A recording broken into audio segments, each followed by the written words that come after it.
Today we're going to make cranberry pistachio Sablee cookies. It's an easy Christmas cookie recipe that is flavored with cinnamon and orange and has like a little crunch on the outside from turbinado sugar and is soft and chewy on the inside. They're absolutely divine. Let's get into it.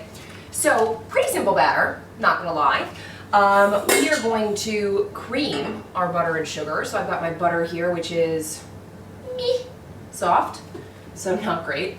I'm gonna go ahead and get that in there and kind of just loosen it, see what's up with the paddle before I put my sugar in there.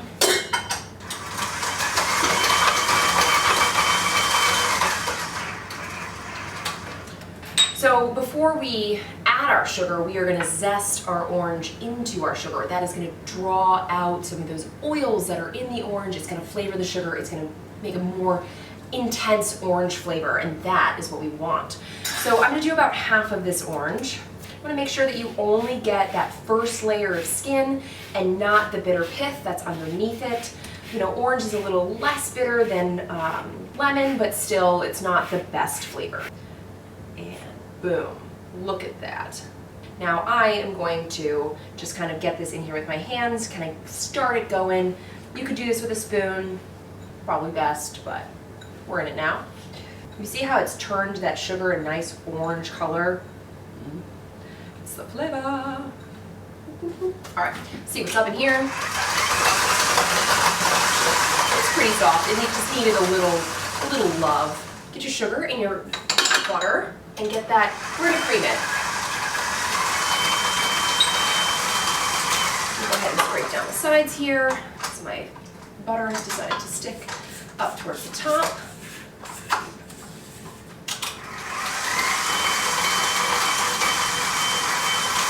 Now it is more butter than sugar, so it's not going to get as light and fluffy as, say, a cake that has a lot of sugar to butter ratio. But you can see that it's aerated a bit in here. It's nice, it's lighter, and it's ready for our dry ingredients. Now we are not ready for it, but that's a different story. So we've got AP flour, we've got cinnamon.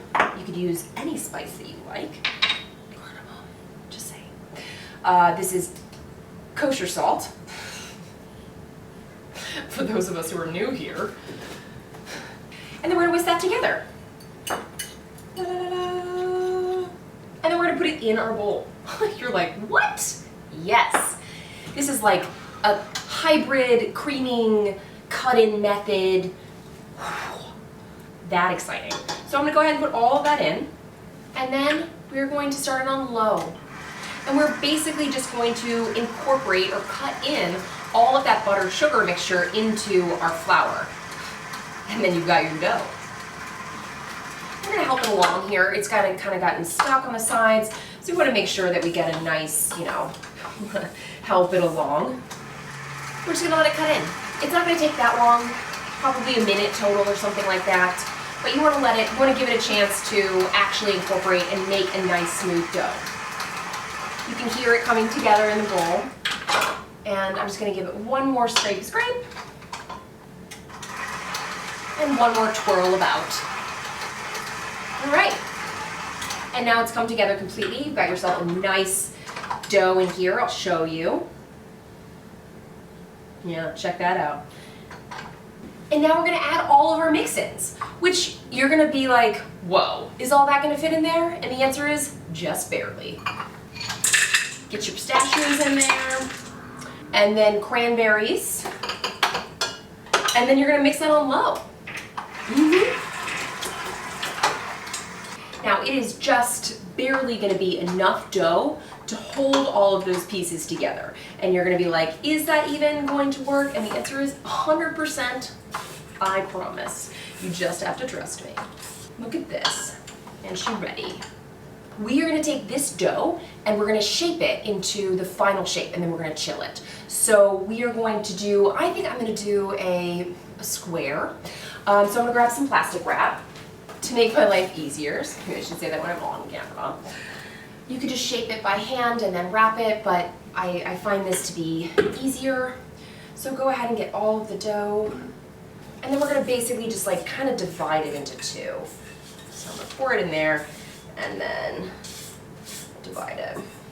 All right, so you're gonna take this little piece of dough and you're gonna kind of shape it. Like I like to kind of get it into a log situation first, like roll it out and see. I mean, it just depends on how fat you want it. You can make them huge, you could make them really tiny, but just know that you are eventually gonna have to cut it, and it will be kind of a pain in the tush if it is too large or too small. So you could leave it in a circle also. There's nothing wrong with that either. So I've got myself a nice little log, and I'm gonna do the same thing up here with this one. And you're gonna go ahead and roll it up. And this is where you're gonna shape it into a shape if you'd like. I like to kind of just make sure that there's no gaps, really fill in all of those extra spaces. Boop, boop, boop. And this is where you would use, we can shape it into a square. I'm just using my hands. You could use a bowl scraper if you choose. It's not that serious, at least today it's not. So now you've got yourself a square. And you're like, feeling pretty proud of myself, as you should be. You rock. And we're gonna get this into the refrigerator. You could store this, you can make this ahead, up to a month ahead of time, and store it in the freezer. And that would be really rock starish of you. Into the fridge. So we're gonna chill these until they're firm. So that's gonna take several hours. You could definitely do it overnight, or as I said, you could freeze it up to a month. So in they go. Try and preserve their shape. Now we're ready. So we've got our dough. She is chilled. Yeah. We've got egg whites, which we are going to gently whisk. They don't need to be fluffy or any sort of stiff peak situation. Like, you just want to break it up. You want them to go on nicely and evenly and not like one long floppy strand. Sorry, that sounded really gross when you think about it. So anyway, so we're just gonna go ahead and whisk this gently. All right, you see how it's like a little frothy, It's just like when you add the cream of tartar if you're making a meringue. You're like, what are you talking about? We're making cookies. You're right. And we're gonna go ahead and unwrap our dough that we've so lovingly wrapped. And it gets a little bit messy, right? But we're here for a little mess. So go ahead and dip your brush in your egg whites. You could also use your finger if you so chose. Okay, just go ahead and give it a nice, just a light brushing. Now, if you didn't break up your egg white, it wouldn't do this so gently and so lovingly. It would just be streaky and gross. All right, now you take your turbinado sugar, raw sugar, and you go ahead and you kind of put that all up on it. Now, I also like to kind of just get it on my parchment. I do this on parchment on purpose, so that way I can kind of roll it, and it's an easy kind of attachment mechanism, if you will. And if you missed any spots or whatnot, you can just go ahead and give it a sprinkle. You can also just take this and dab it on. So now she's coated, and we're gonna move the extra sugar to the side because we don't want like all that. All right, and now we're gonna slice. That's right, these are slice and bake. I like to use a serrated knife with this. I find that it gives you the best cuts. You can also kind of cut them from semi-frozen, maybe like 1/4 of an inch, and then you've got yourself a nice little slice. Look at that cross section. These are gonna be pretty.